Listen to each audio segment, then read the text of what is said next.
Hello, welcome to the channel Why Stories. Enjoy watching. Congratulations, son. Your wife got 10 years. The apartment is ours now. Champagne flowed like water as the husband and mother-in-law celebrated my arrest. They didn't hear the key turn in the lock right away. The prison issue clothes still scratched her skin as she stepped through the gates of Women's Penal Colony No. 4, a general regime facility. The September wind caught her reddish hair, grown out over 7 years. Dolores Herrera adjusted the strap on her bag of modest belongings and took a deep breath. Air without the taste of captivity made her dizzy. "Don't come back, Swan," shouted Sergeant Paloma, the only staff member who had ever believed in her innocence. Dolores nodded without turning around. The parole release document burned in the pocket of the jacket issued to her, a replacement for the one she had arrived in 7 years ago, the same jacket with the fatal hole in the sleeve. "The car will be here in 15 minutes, Dolores," the social worker informed her, checking his watch. "They'll take you to the city. After that, you're on your own." Dolores nodded again. 35 years old, and she had to start life from scratch, or rather, from -7. The world had moved on, while she had been stuck in a parallel reality where time was marked by lights out and morning roll call. She couldn't sleep the night before, tossing on the hard bunk, listening to her cellmate snore, imagining how she would open the door to her apartment, collapse on the couch, turn on the TV, brew coffee in her own kitchen. The thought of her husband Sergio brought a strange numbness, not a single visit in 7 years, just a few dry letters in the first year, and then, silence. She didn't blame him. Who wants a murderer for a wife, even if falsely accused? The social service van kicked up dust on the country road. Villages and settlements flicked by the window, then the suburbs, and finally, her hometown. It had hardly changed, more billboards, and a shopping mall now stood where the old movie theater used to be. "Where to?" the driver asked as they entered the city. "Constructoros 15, Dolores said, licking her dry lips. "Home?" "Home," she echoed, though she had no real certainty the apartment was still hers. She stood for a long time outside the worn 5-story building, staring at it like she was seeing it for the first time. Her heart pounded, her feet felt glued to the pavement. What if Sergio changed the locks? What if he's not alone in there? What if? To hell with it, Dolores muttered and marched toward the entrance. The door code was still the same, the last 4 digits of the house number, in reverse. She climbed to the 3rd floor on foot. The elevator worked, but she wanted to delay the encounter with the unknown. Apartment 37, their apartment, her apartment. Dolores pulled out the set of keys kept by the investigator along with her other personal effects, the large one for the bottom lock, the small one for the top. Her hands trembled as she fit them in. They turned easily, as if they'd been waiting for her all 7 years. Dolores crossed the threshold and froze. The smell was wrong, a mix of cheap cigarettes and cloying perfume. On the couch, wrapped in her green robe, sat a stranger, a woman in her 30s with an annoyed expression and dark roots showing beneath dyed hair. "Why so early?" the stranger grumbled, not even standing up. "We were expecting 10 years, not 7. Something broke inside Dolores. So they had expected her back, just thought they had 3 more years to enjoy the place. "Parole," she replied curtly, scanning the once familiar walls. Much had changed. Her floral curtains were replaced with beige blinds, her bookcase gone, replaced by a glass stand filled with trinkets. And the couch where she used to curl up in another life, watching movies with Sergio in the evenings, was now occupied by that bottle blonde woman. From the kitchen emerged her mother-in-law, Antonia Morales, in all her glory, expensive suit, flawless hairdo, and a cold, cutting gaze. She saw Dolores and went pale as chalk. Without a word, she grabbed her handbag and rushed out the door, nearly knocking her daughter-in-law over. Like a cockroach fleeing the light, flashed through Dolores's mind. The thought gave her strength. The husband's lover, what else could this brazen woman be, stood up reluctantly and threw a plastic bag at the rightful owner's feet. "Your rags were lying out on the balcony. Take them and get lost. The apartment's half Sergio's, he has every right to live here." The bag contained 2 old jackets and a sweater, pitiful remnants of a former life. Dolores recognized her favorite blue jacket with the worn elbows, a gray windbreaker, and the brown sweater with reindeer, Elena's gift for the Christmas before everything turned into a nightmare. So this is all that's left of me in this house, Dolores thought, feeling an odd emptiness inside. Where's Sergio? She asked, surprised at her own calmness. At work. Where else? The woman scoffed, lighting a cigarette right there in the room. He'll be home late, so go now while you still can. We'll sort everything through a lawyer. Dolores silently picked up her things and left. She didn't want to argue. 7 years in prison had taught her to conserve energy for battles that mattered. And this battle, the real one, was still ahead. But not now. Now she needed shelter, time to gather her thoughts, to figure out her next move. There was still a working payphone on the corner. Digging some change out of her pocket, she dialed the number she knew by heart. Elena, it's me. Dolores. Yeah, I got out on parole. Listen, can I stay with you for a bit? Just until I figure things out. Her friend's voice came back excited but firm. What kind of question is that, Dolor? Of course you can. Same address as before, but just so you know, it's a communal flat now, not a palace. Dolores felt a small weight lift off her chest.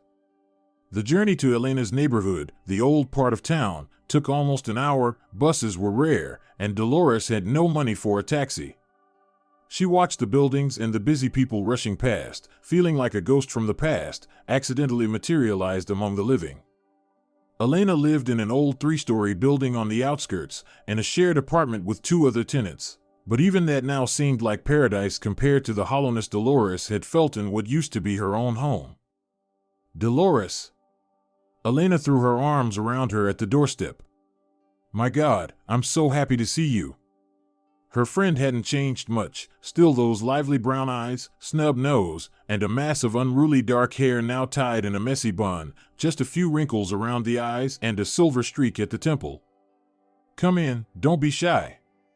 This is your room. Elena led her to a tiny space with a narrow bed and a desk by the window.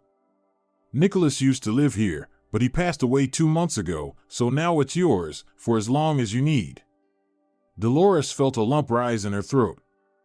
Thank you, Elena. I don't know what I'd do without you. Oh, stop it. Elena waved her off. You're lucky I didn't sell this dump. Thought about it last year, but changed my mind, prices dropped. So yeah, call it fate. Go ahead, settle in. I'll put the kettle on. You hungry? I've got some chicken, can warm it up. Only then did Dolores realize how hungry she was. Her stomach growled at the thought of real, home-cooked food. Yes, I think I am. Elena bustled around the shared kitchen, chatting as she worked. Consuelo's harmless, though she's always grumbling. But watch out for Carlos, likes to drink. He's not violent, just annoying. Dolores listened half-heartedly. Something inside her had broken, the mechanism that had kept her running all these years. Now that she was finally free and faced with reality, all her strength seemed to drain away. Elena, can I lie down for a bit? Dolores interrupted her friend. Of course, you must be tired from the road. Get some rest, we'll talk later.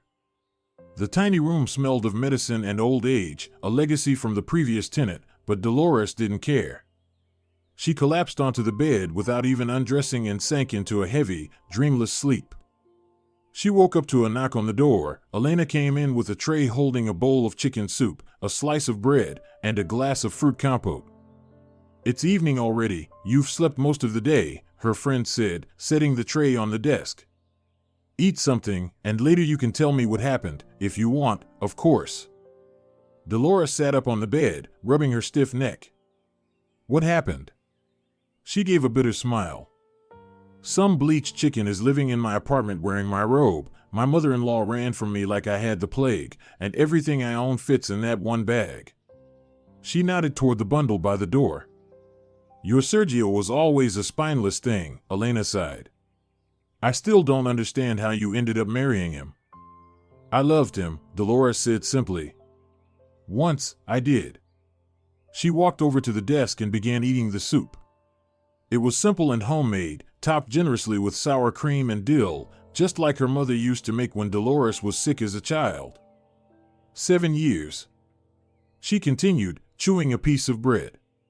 7 years of my life down the drain, and they kept living like nothing happened. They even tossed my things out onto the balcony. Wait, Elena frowned. You mean you came back from prison with the same clothes they arrested you in? No, of course not. They issue uniforms there. Dolores shook her head.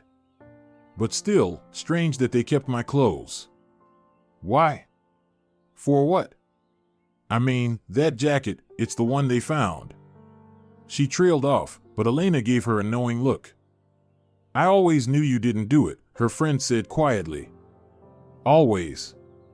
Thank you, Dolores forced a small smile. You, Paloma from the colony, and my lawyer, you were the only ones who believed in me. Even my parents doubted me until the end.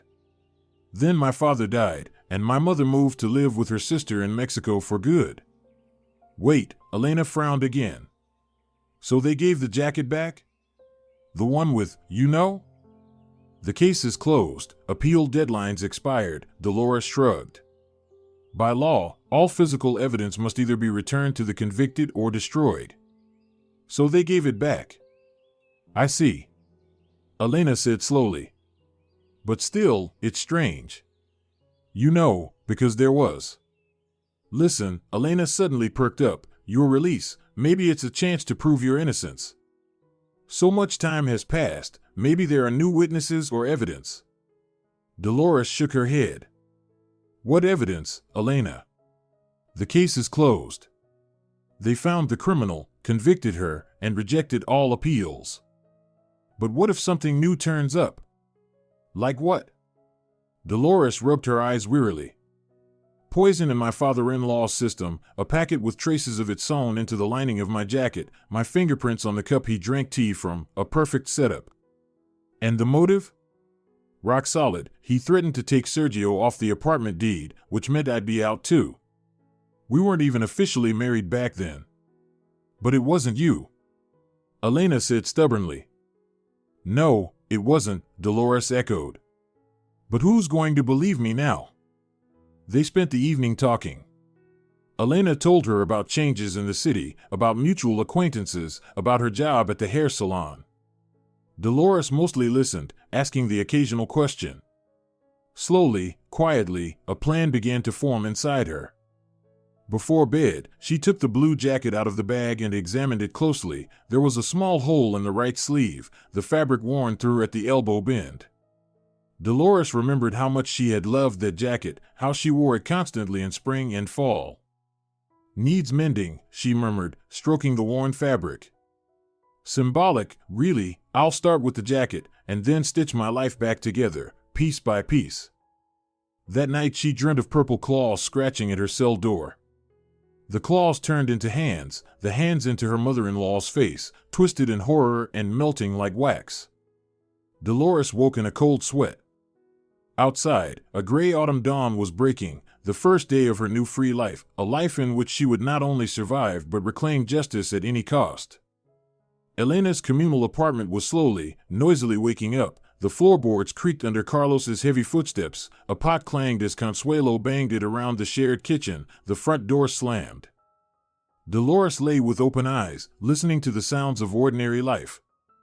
For 7 years she had woken to the monotonous drone of the women's colony, coughing, grumbling voices, and the metallic clang of doors during morning roll call. Now, every small domestic sound felt like music. You're awake? Elena peeked into the room, holding 2 steaming mugs of coffee. The real stuff, instant, but still better than the slop they gave you in there. Thanks. Dolores sat up on the bed and took the mug. The first sip burned her throat, but she didn't flinch, savoring the simple pleasure. What are you doing today? Heading to the salon by noon, Elena sat down on the edge of the desk. And you? Got any plans? Dolores slowly turned the cup in her hands. First, I want to mend the jacket. Then, I need to sort out my documents.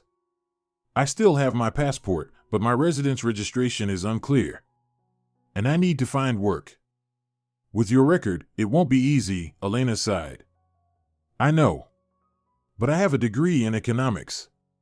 Maybe I can get a job as an accountant somewhere, off the books, just to start.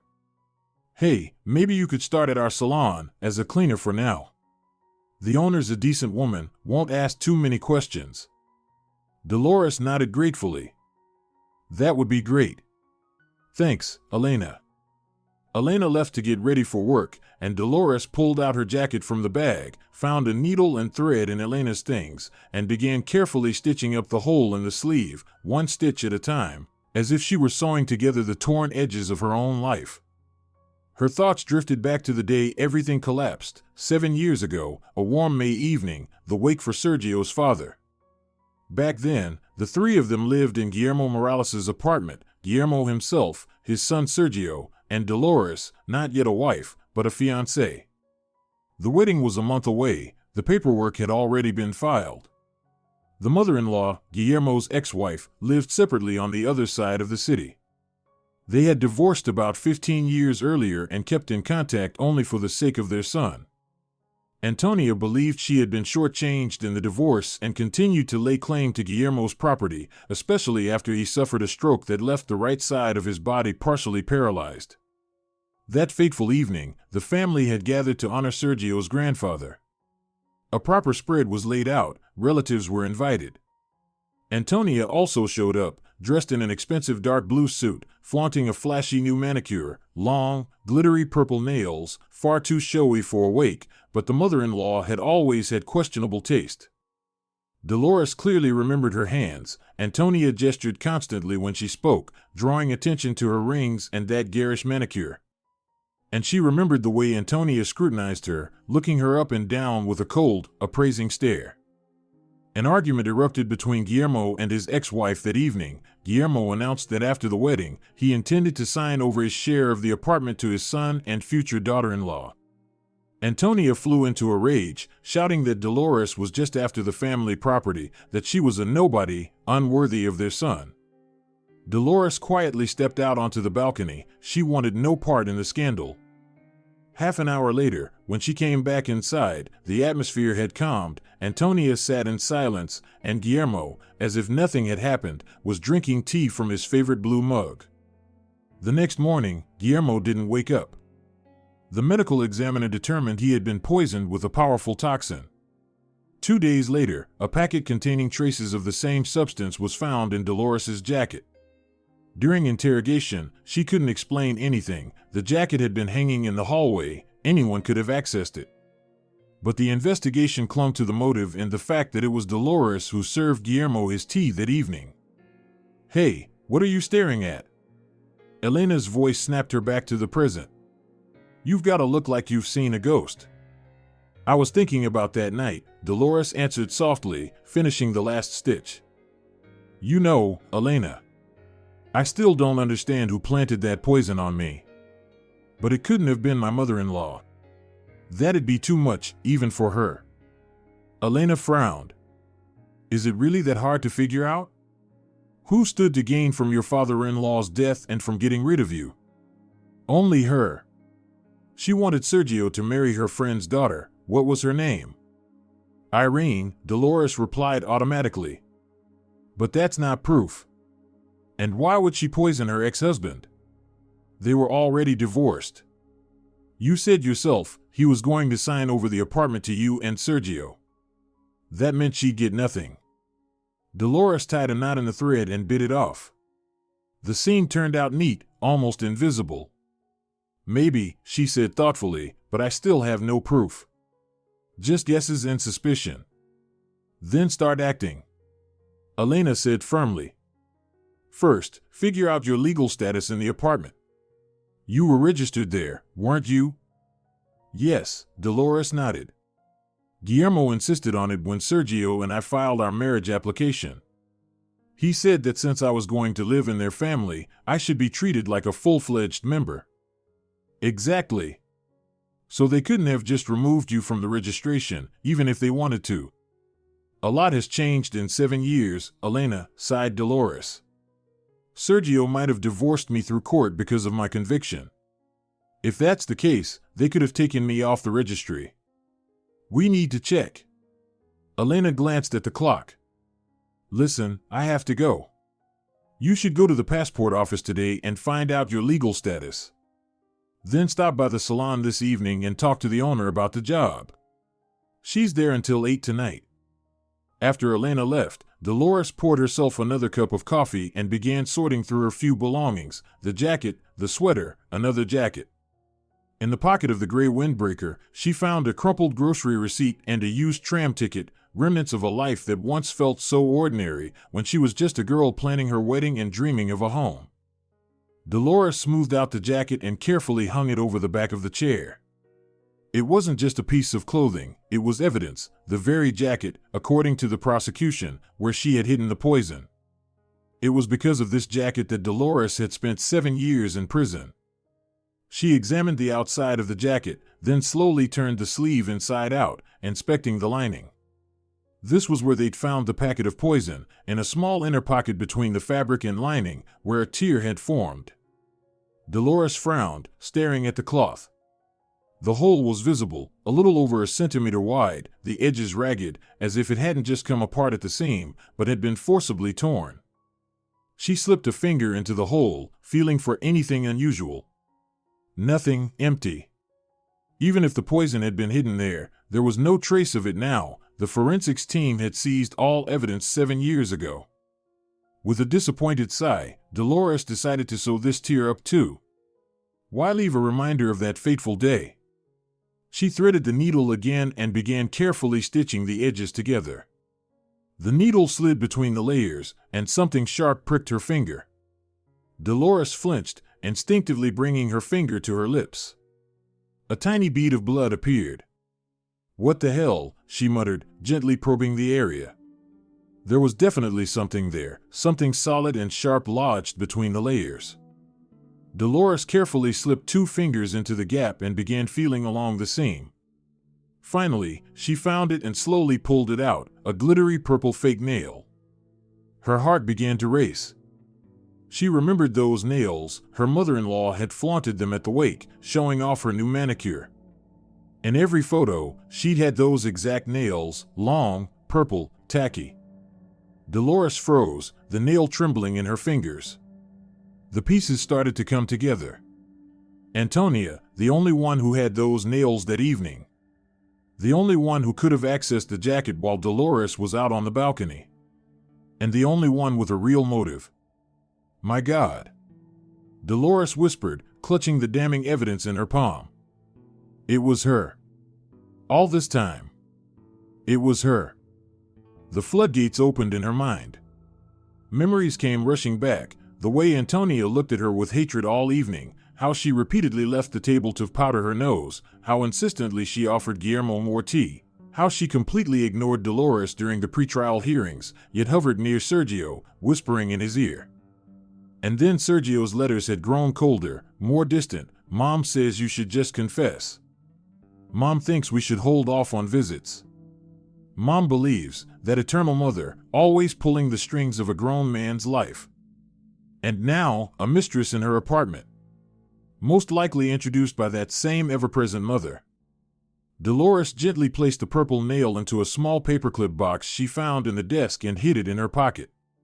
This was evidence, irrefutable proof that Antonia had touched the jacket that once held the poison. Dolores took a deep breath to calm herself. The first step had been made.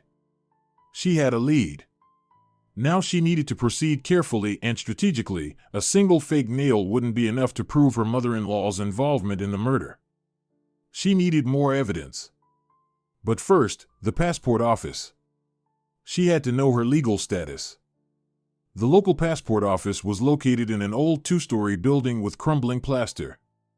Dolores climbed the creaky steps and stepped into a stuffy room with a long line in front of the only open window. "You need to take a number," said a middle-aged woman sitting by the entrance, not even looking up from her knitting. "Where do I get one?" "The ticket machine's broken."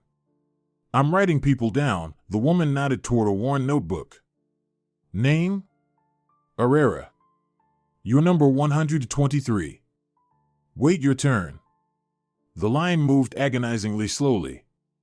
In 3 hours, Dolores had time to grow hungry, freeze in the poorly heated building, and mentally curse the entire bureaucratic system. At last, her number was called. Dolores Herrera, she said, approaching the grumpy clerk at the window. I need to check my registration status. I used to be registered at Constructors Street, 15, apartment 37. Passport, the woman muttered without looking up. Dolores handed it over. The clerk flipped through the pages, typed something into the computer, then looked up at Dolores with a strange expression. You're still registered at that address, she said. Really? Dolores couldn't hide her surprise. What about the divorce? There's no note about a divorce in your passport, the woman shrugged. So officially, you're still married to, she glanced back at the screen, Morales, Sergio. Thank you, Dolores said, taking the passport with trembling hands. So Sergio hadn't divorced her. Why? Laziness, guilt, pity, it didn't matter. What mattered was that she still had full legal rights to that apartment. It was their shared property, and no bottle blonde mistress had the right to kick her out. Stepping out of the passport office, Dolores felt a surge of strength. She headed toward the hair salon where Elena worked. On the way, she bought a cheap cabbage pastry and a bottle of water, her first self-bought lunch in freedom. The Lacan hair salon was in a semi-basement of an apartment building, but it was clean and cozy inside. The bell above the door jingled, and Dolores saw Elena working over the head of an elderly client. Dolores. Elena lit up. Meet my school friend, Dolores. Nice to meet you, nodded the elderly woman, her hair half rolled in curlers. Are you a hairdresser too? No, Dolores hesitated, unsure how to introduce herself. She's an accountant, ***, Elena chimed in. A very good one. Looking for work. Oh, my niece just opened a small tailoring shop. She needs someone good with numbers, the woman brightened. I can give you her number. Elena winked at Dolores. See? You just walk in and already you're getting offers. Thank you, Dolores said sincerely, taking the card with the phone number. Is Donna Rosario in? She asked, nodding toward the door labeled administration. Yes, go ahead. I told her about you. The salon owner, a plump woman around 50 with bright red hair, listened to Dolores quietly and attentively. So, you just got out, she said thoughtfully once Dolores had finished. And officially, no one's going to hire you because of the conviction. Yes, unfortunately. All right, I'll take you on as a cleaner. Unofficially, of course. 3 evenings a week, Monday, Wednesday, Friday, after closing. Does that work for you? More than enough. Dolores exhaled in relief. Thank you so much. Don't mention it, said Donna Rosario, waving it off. I've been through a lot myself. I know what it's like to start over. Come by tomorrow at 7 p.m., I'll show you everything. Walking out of the office, Dolores felt something she hadn't felt in a long time, hope. She had a roof over her head, a job, even if unofficial, and most importantly, a lead in her father-in-law's murder case. Well? How'd it go? Asked Elena, having just finished with her client. Great. She hired me. Dolores beamed. And guess what? I'm still officially registered at our apartment and still legally married to Sergio. I told you so. Elena said triumphantly. That means you have every right to live there. That bottle blonde is just a live-in fling, nothing more. Yeah, but... Dolores lowered her voice. There's something else. I found evidence, Elena. Proof that my mother-in-law planted the poison. She took out the little box and showed Elena the purple nail. Is that hers? Elena gasped. My God. So she's the one. Shoo. Dolores looked around. Most likely, yes. But one fake nail isn't enough. I need her to confess. And how are you going to do that? Elena asked. Dolores clenched her fists with resolve. Tomorrow, I'm going to pay her a visit. We'll see what she says when I show her this. Dolores, be careful, Elena said, clearly worried. If she really did kill her ex-husband and frame you, she's dangerous. Don't worry, Dolores smirked.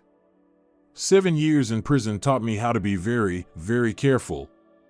That evening, lying on the narrow bed in Elena's room, Dolores ran through her plan for confronting her mother-in-law. Antonia lived alone in a 2-room apartment in the city center, the apartment she got after the divorce. Guillermo had insisted she receive separate housing, even though by law he could have left her with nothing. Dolores couldn't sleep. She thought about Sergio, the husband who didn't even have the courage to visit her in prison, who believed she was guilty and brought another woman into their home, who was so completely under his mother's control that he let her destroy both of their lives. And she thought about Antonia, a woman willing to commit murder for selfish gain, capable of sending an innocent person to prison, destroying a life without the slightest remorse. Dolores clutched the little box containing the purple nail. That tiny piece of plastic had become her key to justice, to the retribution she had been denied for so many years. Tomorrow, she whispered into the darkness, tomorrow it all begins. Outside, a fine autumn rain tapped against the window pane, the droplets drumming like a countdown to the decisive meeting ahead, a meeting that would finally put an end to the injustice and betrayal she had endured. The morning was damp and raw. Wet asphalt gleamed under the pale October sun. Sparse passers-by took shelter under umbrellas. Dolores stood at the bus stop, her hand clutching the small box with the purple fake nail in her pocket.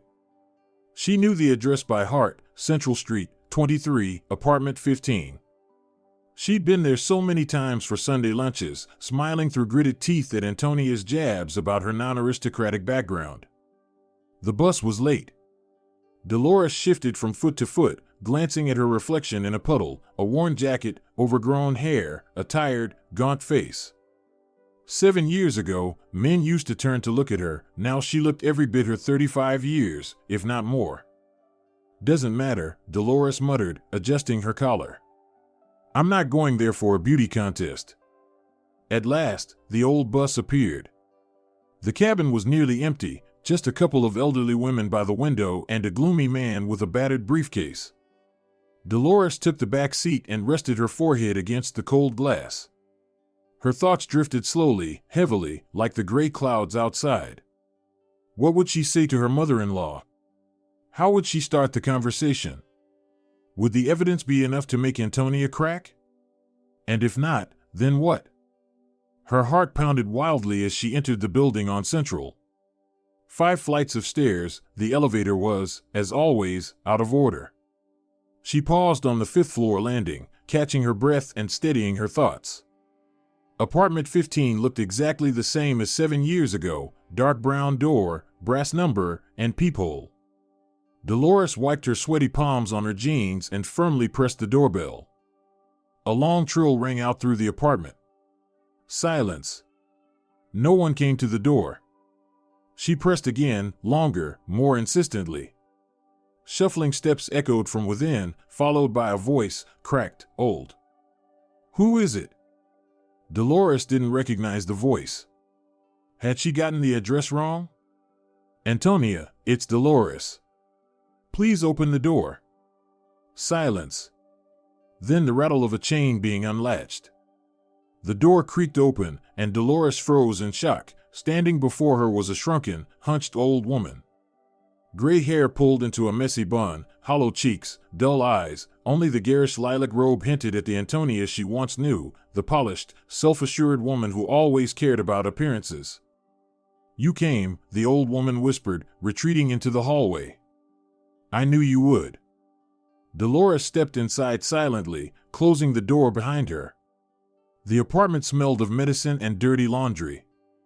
Boxes were stacked in the corner of the hallway. A jumble of pill bottles and blister packs covered the small table. What happened? Dolores blurted out. Are you ill? Antonia gave a bitter chuckle. What did you expect? 7 years is a long time. At my age, illness is the only loyal companion. She shuffled into the living room, sank heavily into an armchair, and motioned for Dolores to sit across from her. Why are you here? Come to take revenge? Dolores glanced around the living room, once elegant, now faded. Dust coated the furniture, dried flowers withered on the windowsill, curtains had lost their color. Photos of Sergio as a child still stood on the sideboard, now joined by newer ones, a middle-aged man with what looked like his family, probably Sergio's cousin, vaguely remembered from the wedding. I came to talk, Dolores said, pulling out the small box. About the past. She opened the lid and placed the purple fake nail on the table in front of her mother-in-law. Do you recognize this? Antonia leaned in, squinting. Then her hand trembled, shot to her mouth, and a stifled sound escaped, half sob, half moan. Where did you find this? She whispered. In the jacket. That jacket. Between the lining and the outer fabric, where the poison was.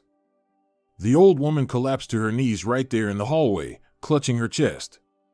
Her face twisted in a grimace of terror and pain. God, forgive me, she rasped. I thought it was all over. Dolores looked at the broken old woman without pity. 7 years. 7 years of life stolen by this woman. Tell me everything, she said quietly but firmly, from the beginning to the end. The story poured out in a chaotic stream, broken up by sobs and feeble attempts at justification. How she had grown tired of her husband's constant complaints, how she didn't like her son's fiancée, too independent, too opinionated. How she had chosen another woman for Sergio, the quiet, obedient Irene, the daughter of her best friend. I only wanted happiness for my little Sergio.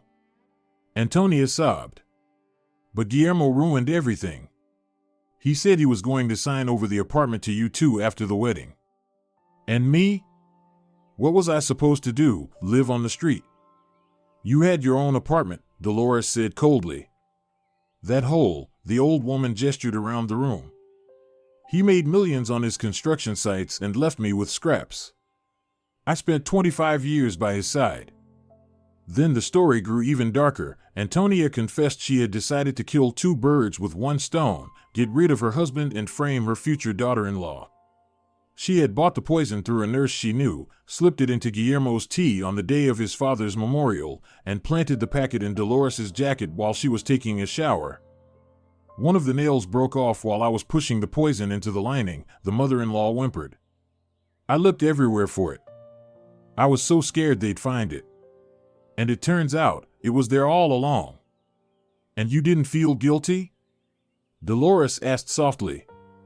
I spent 7 years in prison for a crime I didn't commit. Antonia raised her tear-streaked face. I regretted it, later, she whispered. I did. But it was too late. You were already convicted, and I stayed silent. Sergio would have hated me. And I would have gone to jail. Not just jail, Dolores said grimly. Murder and framing an innocent person, that's 15 years at least.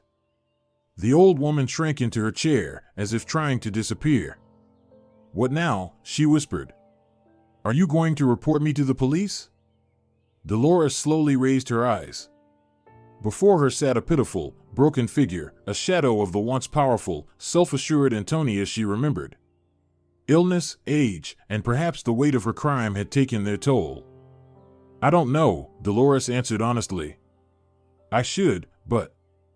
Please don't. Antonia slid from her chair to her knees, stretching trembling hands toward Dolores. I beg you. I don't have long left, bad heart, kidneys failing. I'm already being punished, every day is agony. And me? Dolores asked sharply. Who's going to give me back 7 years? My youth? My chance to have children? I'll give you everything, the old woman whispered feverishly. Everything I have. Look. She stood up with effort and staggered toward the sideboard. Here, look. With shaking hands, she pulled out a jewelry box and opened it, Gold sparkled inside, chains, rings, earrings. It's all yours. And money, I have money too. She pulled open another drawer and took out a bundle of cash. Almost 100,000. The last of what I got from selling the country house. Take it. Dolores looked at the pitiful attempt to buy her off with disgusted disbelief. You think that can make up for a ruined life? I know it can't. Antonia sobbed, letting the money fall to the floor. But what else can I do? I'm a sick, old woman. I'd die in prison within a month. Dolores said nothing, staring at the scattered banknotes. The revenge she had imagined for years brought no satisfaction. She had pictured this moment 100 times, lying on the hard cot in prison, her mother-in-law begging for mercy, and herself, cold, unyielding, victorious. But the reality was simply pathetic. And Sergio, she asked at last. Did he know? Antonia shook her head. No, I swear. He had no idea. I told him I saw you putting something in his father's tea. He didn't want to believe it, but she hesitated. But he did, Dolores finished. Of course he did. Mommy would never lie. He loved you, the old woman added quietly. He loved you very much. The first year after your arrest, he drank like crazy. I thought he'd drink himself to death.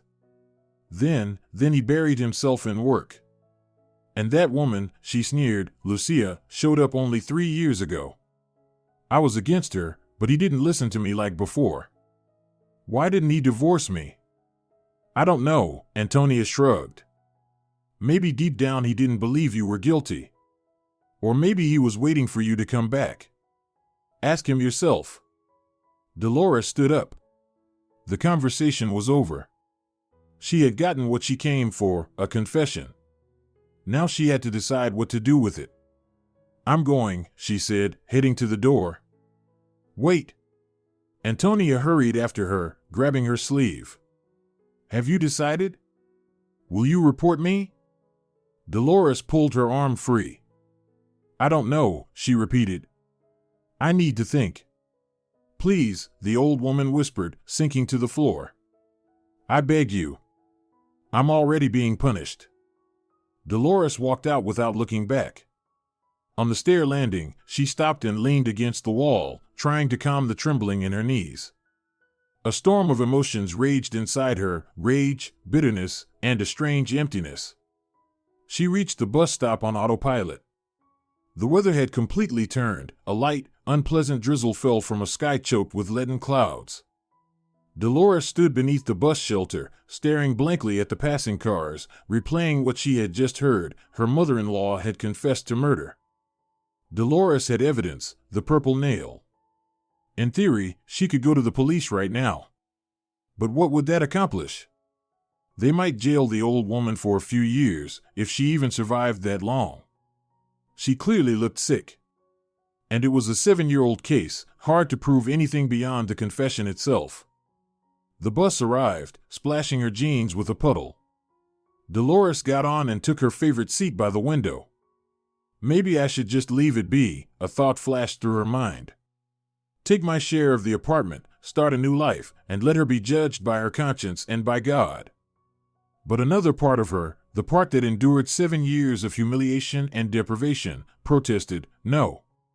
She must answer to the law. The payphone on the corner gleamed faintly in the twilight.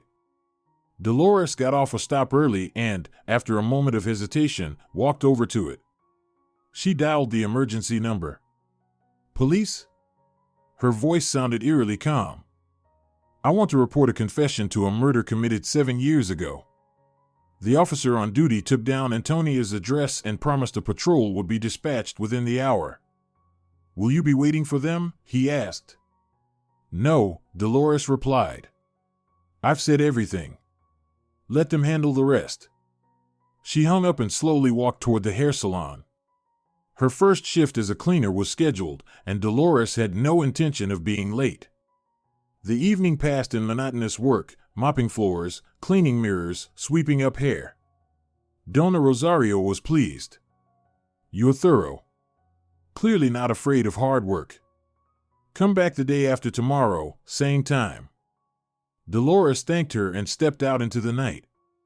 It was fully dark now, a light rain falling. She wandered the empty streets, her mind spinning, the confession, the call to the police. What now? Would they arrest Antonia? Would they believe her? At home, Elena greeted her with a hot dinner and news. You won't believe it, your Sergio called. He was looking for you. Dolores froze, fork halfway to her mouth. How did he get your number? No idea, Elena shrugged. Maybe he asked the neighbors? I still live in the same building, remember? And what did he want? He said he urgently needs to talk to you. Left his number, Elena handed her a scrap of paper. He sounded worried. Dolores set down her fork, her appetite was gone. Had Antonia called him before the police arrived? Or had the police already contacted him as a relative? I'm not calling him, she said firmly. Not now. Let him squirm. As you wish, Elena didn't argue. But he really did sound anxious. Said he was at your apartment, looking for you. Dolores gave a humorless smile. Probably his bottle blonde girlfriend told him I dropped by. Now he's panicking. That night, she couldn't sleep. Dolores tossed on the narrow bed, listening to the creaks and whispers of the old house. Snippets of the day's conversation replayed in her mind, Antonia's terrified, guilt-ridden face, and thoughts of Sergio. What did he know? What did he want to say? By dawn, she finally drifted into a restless sleep, only to be woken by a loud, persistent knock. Dolores. Elena's voice came through the door, trembling. Get up, quick. She burst in, clutching a newspaper, her face pale, eyes wide with shock. What happened? Here. Elena handed over the newspaper, folded to the crime section. Read this. The headline jumped out in bold letters. Death in the city center, elderly woman dies of heart attack. Last night, an elderly woman, A. Morales, 69, was found dead in her apartment on Central Street, Building 23. Preliminary findings indicate the cause of death was a massive heart attack. Neighbors alerted police after hearing unusual noises from the apartment. Upon arrival, officers discovered a handwritten note in which the woman confessed to the murder of her ex-husband, committed 7 years ago. An investigation is ongoing. Dolores slowly sank onto the bed, the newspaper slipping from her fingers. My God. She whispered. She's dead. You were at her place yesterday, right? Elena asked gently. Dolores nodded, unable to speak. And she confessed?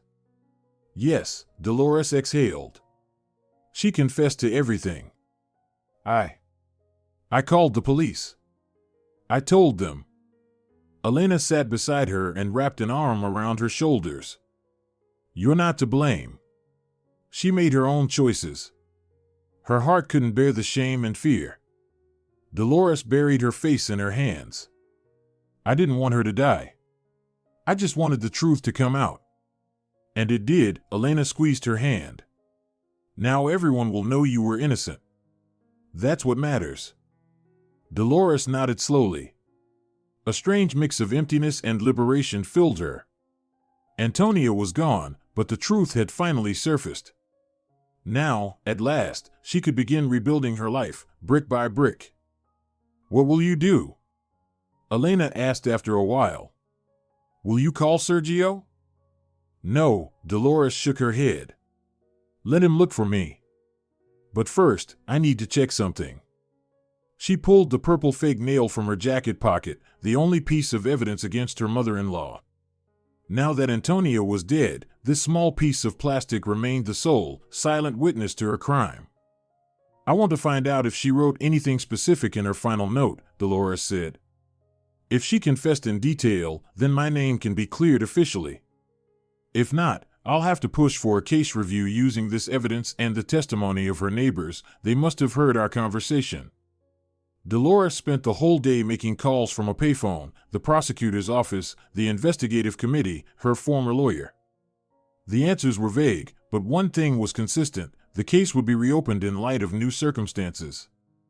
That evening, returning to Elena's apartment, Dolores found a note on the table. Sergio came by. He really wanted to talk to you. Said he'd wait at Cafe Cozy until 8 p.m. I went to my mom's in the suburbs, back tomorrow. Keys under the mat if you leave. Hugs, Elena. Dolores looked at the clock, 7:15. She still had time to decide whether she even wanted to see her husband, the man who hadn't believed in her innocence, hadn't visited her in prison, who had brought another woman into their shared home. Then again, she thought, he never divorced me. Maybe he had doubts. Cafe Cozy was 2 blocks from Elena's place. Dolores walked slowly, still unsure if she was doing the right thing, but curiosity, and the desire to put a period at the end of this long, painful sentence, outweighed her doubts. Sergio sat at a corner table, nervously tapping his fingers against a cup of cold coffee. He had barely changed in 7 years, the same light brown hair, neatly cut, the same thin-rimmed glasses. A few more lines around his eyes, and something haunted in his gaze. When he saw her, his face twitched, whether from joy or fear, she couldn't tell. Dolores, he exhaled, standing up. You came. She sat down silently, placing her hands on the table. She had taken off her wedding ring back in prison and hadn't worn it since her release. Sergio noticed, his gaze lingered on her bare ring finger. My mother died, he said abruptly. Last night. Heart attack. I know, Dolores replied. My condolences. He flinched, as if from a blow. Don't pretend, he muttered. I know you saw her yesterday. I know what she told you. How? Dolores tensed. She called me right after you left. She was hysterical, babbling about poison, my father, that you'd found some kind of evidence. Without a word, Dolores pulled out the small box and showed him the purple nail. My God, Sergio whispered, burying his face in his hands. So it's true. All this time, it was her? Yes, Dolores said simply. All this time, it was her. And I spent 7 years in prison for her crime. Why didn't you call me? His voice cracked. I would have come. I would have helped. Helped? Dolores let out a bitter laugh. How did you help me all these years? Not one visit, Sergio. Not one. Just a few pathetic letters in the first year, and then, silence. I couldn't, he lowered his eyes. I didn't know what to say. I didn't know how to look you in the eyes. Because you believed I killed your father? No, he said quickly, raising his head. Maybe at first. My mother was so convincing. But then I started having doubts. Too many things didn't add up. I even hired a private investigator, he dug, but didn't find anything. And then you met Lucia, Dolores finished for him. Sergio flushed. It wasn't what you think. We met at work, she suggested we move in together. I was lonely. I drank a lot. Spare me the details, Dolores cut him off with a raised hand. It doesn't matter anymore. You're free, Sergio. I'm filing for divorce. What if I don't want a divorce? He asked quietly. Dolores stared at him in disbelief. There was something desperate in his eyes, like a drowning man reaching for a piece of driftwood. You're not serious? She shook her head. It's been 7 years, Sergio. You have another woman, another life. And I have one too. I still love you, his voice trembled. I always loved you. Even when I doubted. Even when I was weak. Even when. He trailed off, unable to continue. Dolores looked at him closely. Once, she had known every line of his face, every tone in his voice. Now, a near stranger sat across from her, same shell, different soul. No, Sergio, she said firmly. You don't love me. You love the idea of me, the memory of who I was 7 years ago. But that Dolores is gone. Then let me get to know the new you. He reached across the table, trying to take her hand. She pulled away. No, she said again. It's too late. Too much pain. You chose your mother's side when I needed you most. You didn't believe me. You didn't come. You didn't even write. I was afraid, Sergio admitted, slumping in his seat. I was a coward. My mom pressured me, told me you'd never get out early, that you needed time to think, to repent. And then, it became too late. The longer I waited, the harder it got. And you found comfort in someone else's arms, she said flatly. Sergio blushed. Lucia. She means nothing to me. She just showed up at the worst time. My mom brought her over, said the girl needed a job, and then things just happened. You've always been spineless, Dolores said tiredly. Always doing what you're told, first your father, then your mother. You're 40 years old, Sergio, and you still haven't learned how to make your own decisions. That's not fair, he raised his voice. A few cafe patrons turned to look. I tried to help you. I hired lawyers, a private investigator. Which I knew nothing about. Dolores shot back. What good is help if the person you're helping doesn't even know it? Sergio lowered his head. You're right. I should have been there. I should have fought for you, openly. I was a coward, and I'm paying for it with loneliness and emptiness inside. You have Lucia. I kicked her out yesterday, Sergio said quietly. Right after my mom's call. Packed her things and sent her away. Dolores raised an eyebrow. Just like that? She never meant anything to me, he shrugged. It was convenient, she cooked, cleaned, didn't ask questions. But once I realized you were innocent and that you were back, she became unnecessary. There was something so cold and cynical in his words that Dolores shuddered. Had she really loved this man once? Dreamed of spending her life with him? The apartment. She said suddenly. I want to know what's going on with my share. Sergio perked up, clearly relieved by the shift in topic. Everything's fine. You're still registered there and have full rights. I cleared out your room. It's all just like before, your books, your things. My things? Dolores looked at him skeptically. Lucia said all I had left were 2 jackets and a sweater.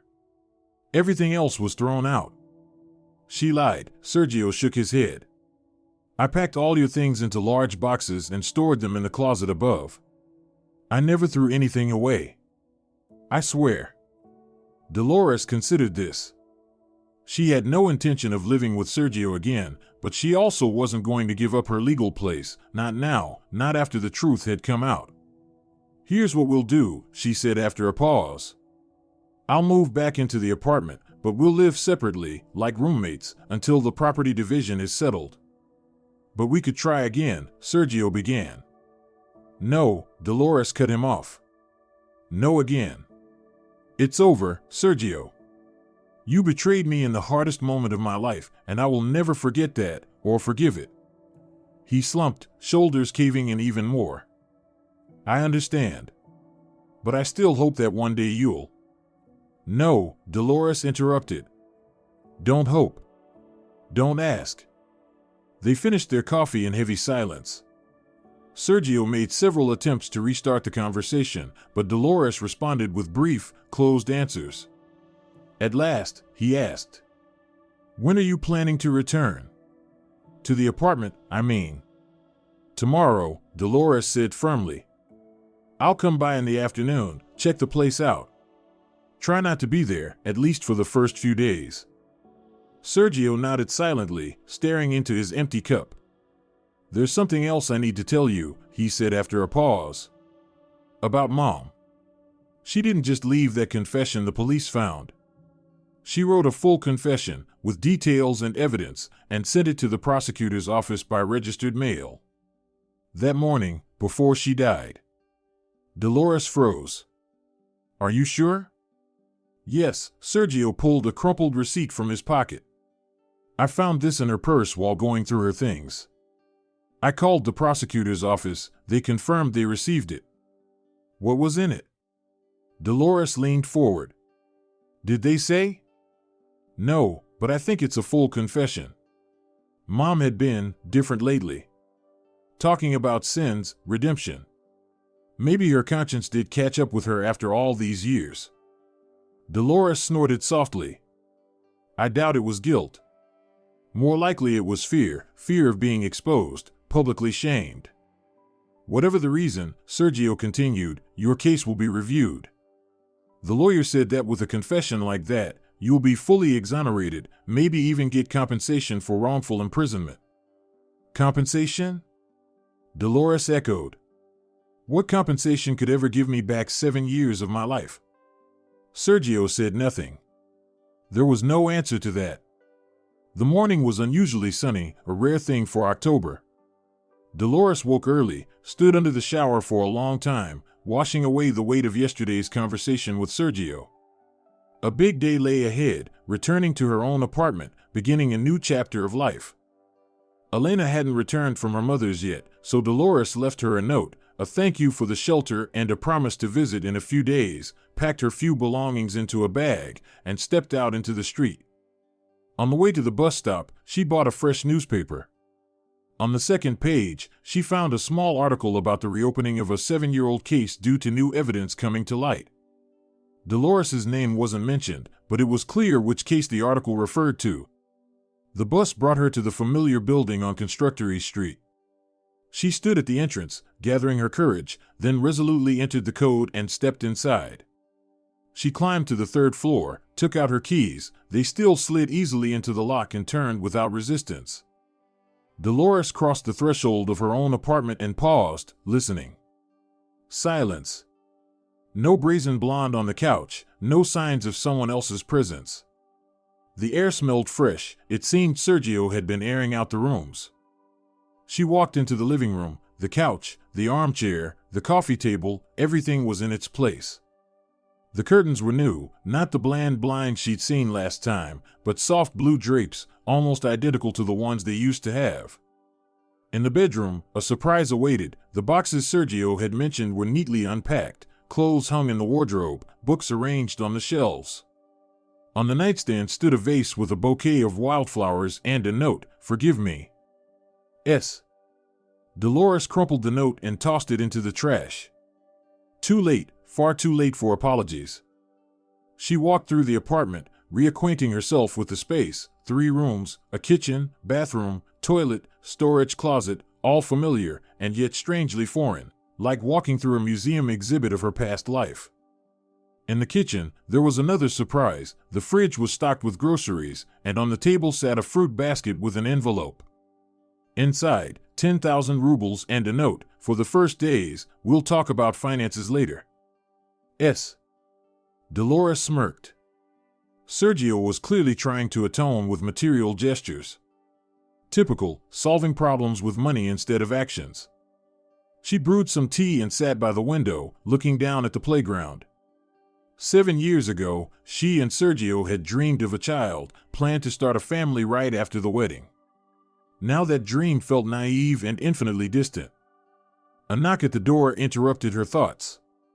A courier stood on the threshold, holding an enormous bouquet of roses. "Herrera, Dolores?" he asked, checking his tablet. "Yes, that's me. Delivery for you. Please sign here." Dolores mechanically signed and accepted the bouquet. A card was attached. "I will fight for you. Sergio." "God, what an idiot," she muttered, setting the flowers in the sink. "He thinks roses can fix everything." An hour later, the doorbell rang again. Expecting another courier, Dolores opened the door, but instead found an older man in a formal suit. "Herrera, Dolores?" he asked. "Yes. I'm from the prosecutor's office. Senior Investigator Hernandez. May I come in?" Her heart sank. Had something gone wrong? "Of course. Please, come in." Dolores stepped aside to let him in. They settled in the kitchen. Dolores offered tea, but the investigator declined. I'm here on official business, Dolores, he began, pulling a folder from his briefcase.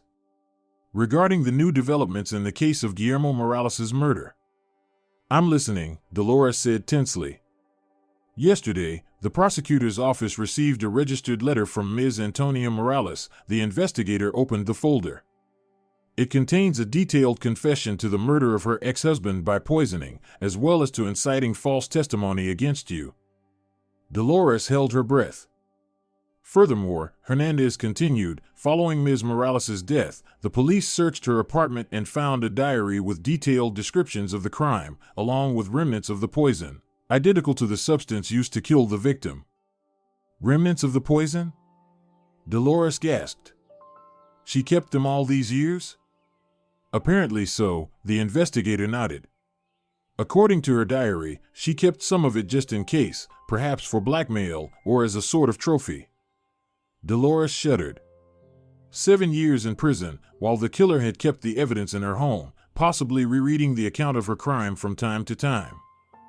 In light of these circumstances, the investigator pulled out an official-looking document. The prosecutor's office has decided on your full exoneration, Dolores, as there is no criminal element in your actions. You are entitled to compensation for wrongful imprisonment and the restoration of all civil rights. He handed her the paper. This is the official ruling to terminate criminal prosecution and confirm your rehabilitation. Congratulations. Dolores took the paper with trembling hands, a simple sheet bearing a stamp and the prosecutor's signature, and behind it, the recognition of her innocence, the restoration of her good name, and the chance to start over. Thank you, she whispered. I don't even know what to say. Don't thank me, the investigator shook his head. Thank whoever found the evidence. In her confession, Ms. Morales wrote about a purple fake nail she lost while hiding the poison in your jacket. That discovery is what made her come clean. Dolores nodded silently, unable to speak. Regarding compensation, Hernandez continued, you'll need to submit a claim. Usually, this goes through the court, but in your case, I don't foresee any issues. The evidence of your innocence is irrefutable. He pulled out another document. Here's the application form and a list of required documents. Submit them to the district court. Based on preliminary estimates, you are entitled to about $3 million, around $35,000 to $40,000 per month of unlawful imprisonment. $3 million? Dolores echoed. The amount seemed enormous, and yet, how do you put a price on 7 years of life? Could such a loss even be measured in money?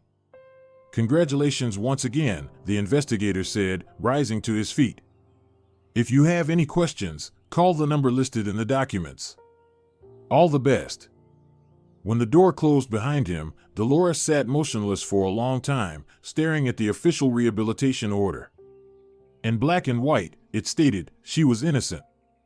Now everyone knew. A phone call pulled her out of her stupor. She picked up the receiver of the landline phone. Oddly enough, it still worked. Dolores? Elena's voice sounded excited. I just came from the prosecutor's office. You've been fully exonerated. I saw the document. I know, Dolores replied softly. The investigator just left. He brought the ruling. Oh my God, I'm so happy, her friend exclaimed. It's a miracle. Your good name is restored. Yes, Dolores ran a hand over her eyes. But the 7 years are gone. There will be compensation, Elena reminded her, and a chance to start over, without the stigma of being a murderer. You're right, Dolores smiled for the first time in a long while. This is true freedom. Real freedom.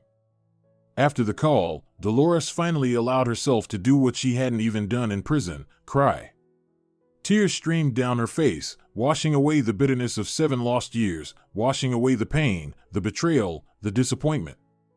These were tears of release, of healing. That evening, the doorbell rang again. Sergio stood at the threshold, holding a bottle of champagne and a box of chocolates. I heard the news, he said without preamble. You've been fully exonerated. That's... Yes, Dolores cut him off. I've been cleared. I'm legally clean now. Can I come in? He asked uncertainly.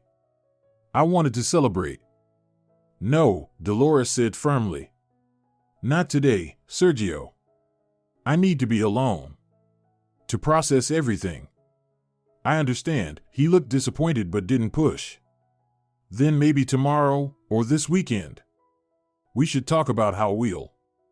Sergio, Dolores looked him straight in the eye. I'm filing for divorce tomorrow. And I'll be filing to divide the property, too. I won't live under the same roof with you, not even as roommates. He went pale. But where will you go? It's your apartment, too. I'll sell you my share at market value. And with that money, plus the compensation, I'll buy my own place. You're really not going to change your mind? His voice held a note of resignation. He already knew the answer. No, Dolores shook her head. Never. Too much pain, Sergio. Your mother killed your father and framed me, and you didn't stand by me when I needed you most. I understand. Maybe it's for the best. For the best? Dolores let out a dry laugh. No, Sergio. It's for me. Only for me. She closed the door before he could respond. Behind it was her past, full of pain, betrayal, and injustice. Ahead lay a new life, difficult, unknown, but entirely her own. 3 months later, Dolores stood in the middle of her new apartment, a small but bright one-bedroom in a new building on the outskirts of town.